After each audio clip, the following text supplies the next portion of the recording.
आज का हमारा टॉपिक है क्लासिकल कंडीशनिंग थ्योरी, जो कि दी थी आईपी पेवलोव ने। आईपी पेवलोव, इन्होंने एक एक्सपेरिमेंट किया था डॉग के ऊपर। आईपी पेवलोव, इन्होंने डॉग के ऊपर एक्सपेरिमेंट किया था।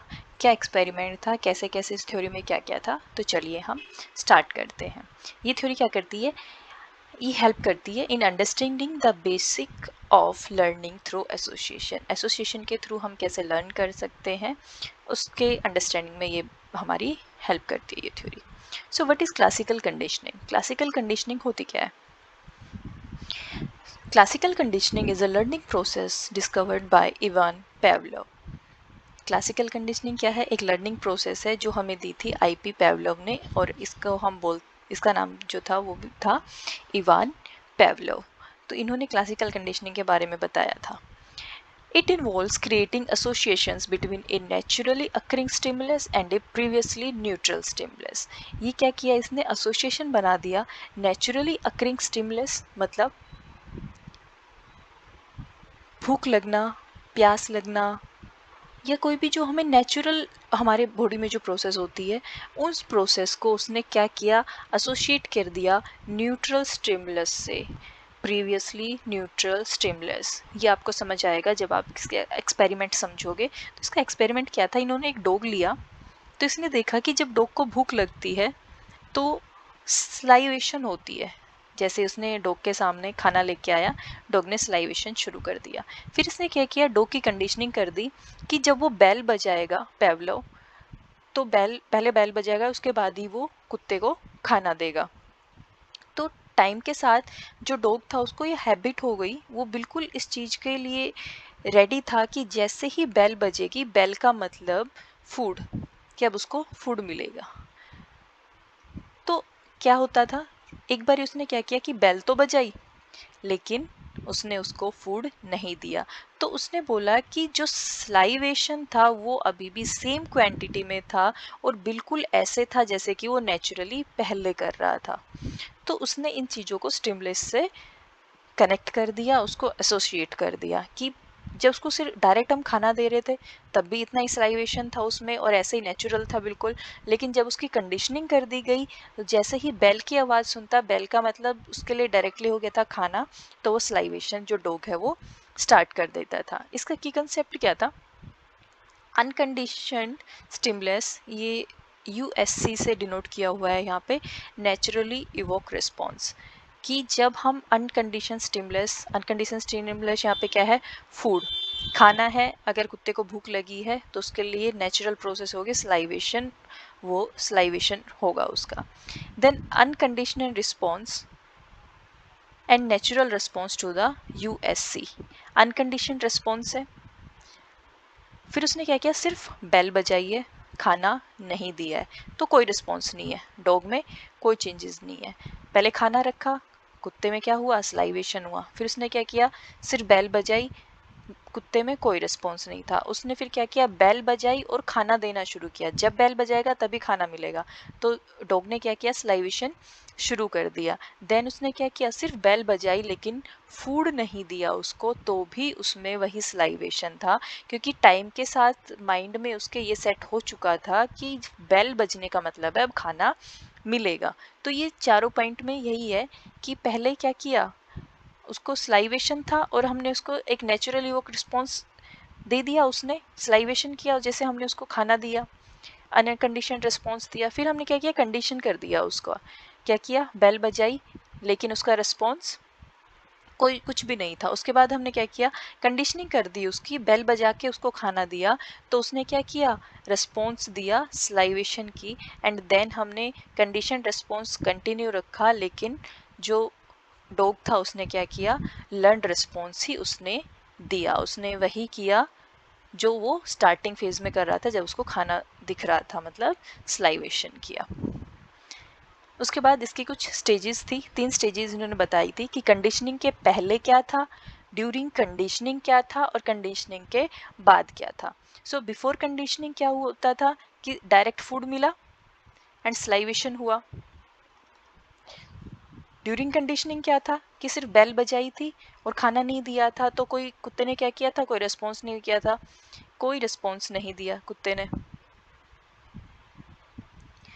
और आफ्टर कंडीशनिंग क्या थी कि बेल बजाई, खाना नहीं दिया, लेकिन फिर भी वो रिस्पॉन्ड कर रहा था, फिर भी उसको सलाइवेशन हो रही थी। तो ये इसने 3 कंडीशंस के बारे में बात की थी कि पहले सलाइवेशन हुआ, then no response and then again salivation. यहाँ पे हमारे पास क्या एक्सटर्नल स्टिमुलस था, फूड, यहाँ पे हमारे पास थी बेल, एंड यहाँ पे भी हमारे पास थी बेल, हमने फूड दिया ही नहीं।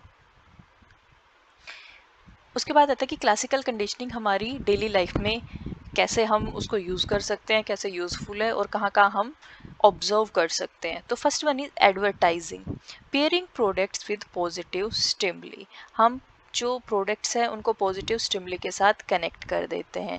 जैसे काफ़ी आप ऐड भी देखते हो कि इसमें ये हम सनस्क्रीन दे रहे हैं, इसमें विटामिन सी है, इसमें हाइलुरोनिक एसिड है, इसमें जो भी वो बहुत सारी चीज़ें बोल देते हैं। तो क्या कर देते हैं, उस चीज़ को कनेक्ट कर देते हैं एक पॉजिटिव स्टिमुली से, जिससे कि लोग उनकी तरफ अट्रैक्ट होते हैं, फैसिनेट होते हैं और चीज़ों को परचेज कर लेते हैं।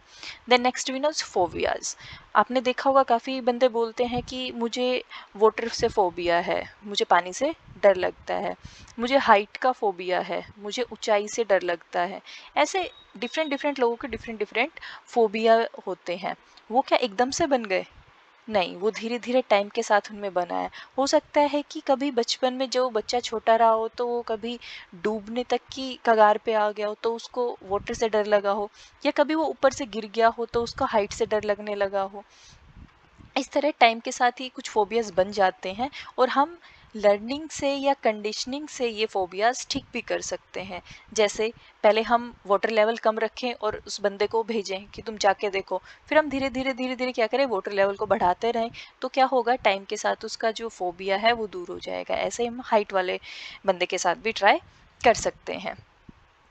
Then next one is taste aversion, avoiding food after getting sick from it. काफ़ी बार ऐसा होता है कि हमने कोई भी फूड खाया, जैसे कि अगर किसी बच्चे ने पिज़्ज़ा खाया और पिज़्ज़ा खाने के बाद वो बीमार पड़ गया, तो नेक्स्ट टाइम जो पिज़्ज़ा खाएगा या पिज़्ज़ा देखेगा भी तो उसके माइंड में डायरेक्ट जाएगा कि यार मैं उस टाइम बीमार पड़ा था, मुझे इंजेक्शन भी लेने पड़े थे, टैबलेट्स भी लेनी पड़ी थी, तो वो उसके माइंड में जाता है। तो हम धीरे धीरे, अगर बच्चा ज़्यादा ही डर गया है इंजेक्शन से या किसी और चीज़ से भी, तो हम क्या करते हैं, वो चीज़ें अवॉइड करना शुरू कर देते हैं। Then next is important phenomena. इसके कुछ इम्पोर्टेंट फिनोमिना थे कि इसमें कुछ इम्पोर्टेंट हम बोल सकते हैं कि एलिमेंट्स थे जो कि आईपी पैवलोव ने जिनके बारे में बात की थी, वो क्या क्या थे। सबसे पहले थे generalization, responding similarly to the similar stimuli. जैसे हम बेल बजा रहे थे और डॉग को खाना प्रोवाइड कर रहे थे, तो डॉग क्या कर रहा था, सिमिलर बिहेव कर रहा था। अगर हम उसको फूड दिखा रहे थे तब भी सलाइवेशन हो रहा था, और सिर्फ बेल बजा रहे थे, फूड नहीं दिखा रहे थे, तब भी सलाइवेशन उसमें हो रहा था। जैसे अगर हम स्कूल की बात करें तो जैसे ही लंच की बेल बजती है तो हमें भूख लगनी अपने आप ही शुरू हो जाती है। अगर किसी दिन हम लंच बॉक्स नहीं भी लेके जाते तो भी वो बेल की आवाज़ सुनते ही हमें भूख लगती है, वेदर हमारे पास खाना है या नहीं है। तो ये जनरलाइज होती है ये हमारी कंडीशनिंग, हम रिस्पॉन्ड करते हैं सिमिलर।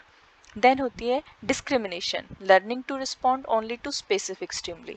अब क्या हो गया कि हम सिर्फ स्पेसिफिक स्टिमुलस को ही रिस्पॉन्ड करते हैं, कि अगर डॉग के बेल बजाई है तो ही वो क्या करेगा, रिस्पॉन्ड करेगा। अगर हम बेल की जगह कुछ और यूज़ कर लें, फॉर एग्जाम्पल अगर हमने कभी बेल की जगह क्या किया, विसल बजाई, तो जो कुत्ता है, जो डॉग है, वो क्या करेगा, रिस्पॉन्ड नहीं करेगा। ये एक स्पेसिफिक स्टिमुली के लिए ही रिस्पॉन्ड करेगा।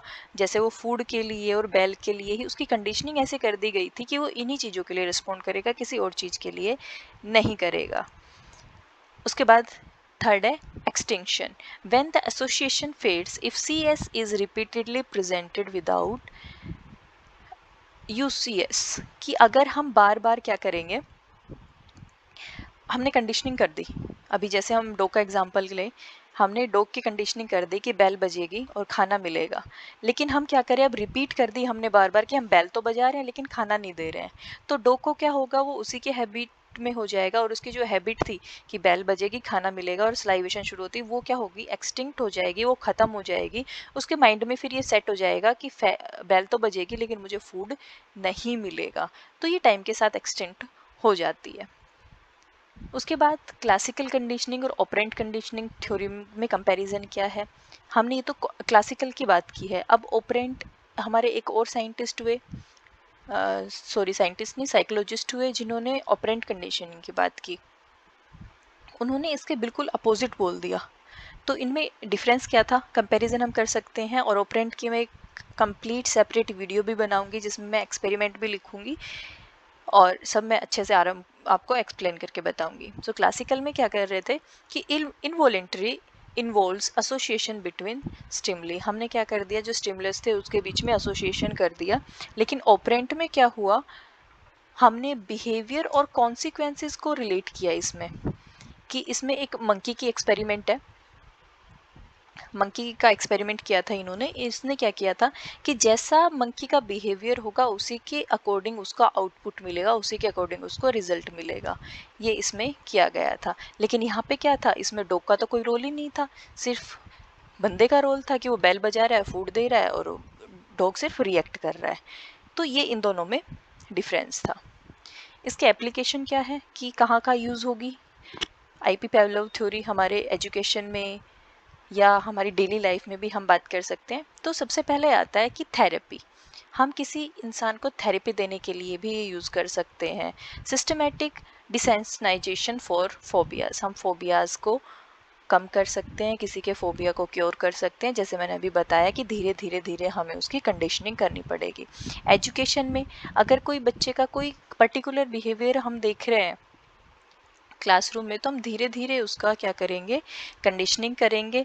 कि अगर वो उस पर्टिकुलर वो कोई भी पर्टिकुलर एक्टिविटी कर रहा है क्लास में और हम उसके लिए उसको पनिश कर रहे हैं या हम उसको समझा रहे हैं प्यार से, जो भी हमें ठीक लगेगा अकॉर्डिंग टू द एक्टिविटी, तो वो हम बार बार उसके साथ करेंगे तो बच्चे को उस चीज़ की हैबिट हो जाएगी कि नहीं, जब मैं ये करता हूँ तो मुझे ये वाली पनिशमेंट मिलती है या ये वाला मुझे मुझे ये करना पड़ता है, इसके बदले मुझे ये करना ही पड़ेगा, या तो मुझे ज़्यादा होमवर्क दे दिया जाएगा, पेरेंट्स को कॉल कर दी जाएगी, या जो भी होगा। तो धीरे धीरे जो बच्चा है वो अपना बिहेवियर में चेंजेस दिखाना शुरू कर देगा। एनिमल ट्रेनिंग, जैसे आपने देखे होंगे कि आर्मी में डॉग्स होते हैं, तो उनकी भी इसी तरह से ट्रेनिंग की जाती है, उनकी भी कंडीशनिंग की जाती है। Medicine, chemotherapy and taste aversion जैसे काफ़ी बार हमारा अगर कोई सर्जिकल ऑपरेशन होना होता है तो ये क्या करते हैं, एक छोटे सा सैंपल हमारी बॉडी में डालते हैं कि ये एक एंटीबायोटिक का हम आपको दे रहे हैं इंजेक्शन, हाँ, और हमें ये चेक करना है कि इसका कोई रिएक्शन तो नहीं है आपकी बॉडी में। तो इस तरह से हम उस चीज़ को भी देखने के लिए ये थ्योरी मेडिसिन में भी यूज़ हो जाती है, कीमोथेरेपी में और इन सब में हम यूज़ कर सकते हैं। कि जैसे अगर किसी बंदे को कैंसर है, हमने सुना होगा ना कि कैंसर है यार, कीमोथेरेपी चल रही है। तो कीमोथेरेपी में बेसिकली क्या होता है कि हम केमिकली इंसर्ट करते हैं इंसान की बॉडी में और वो धीरे धीरे क्या करता है, उन चीज़ों को काटना शुरू कर देता है। तो हम धीरे धीरे स्मॉल डोजेज में देके वो बंदे को उस चीज़ के लिए हैबिचुअल कर देते हैं। उसके बाद इसको भी क्रिटिसाइज़ कर दिया गया कि भाई नहीं, इसमें भी कुछ ना कुछ कमियां हैं।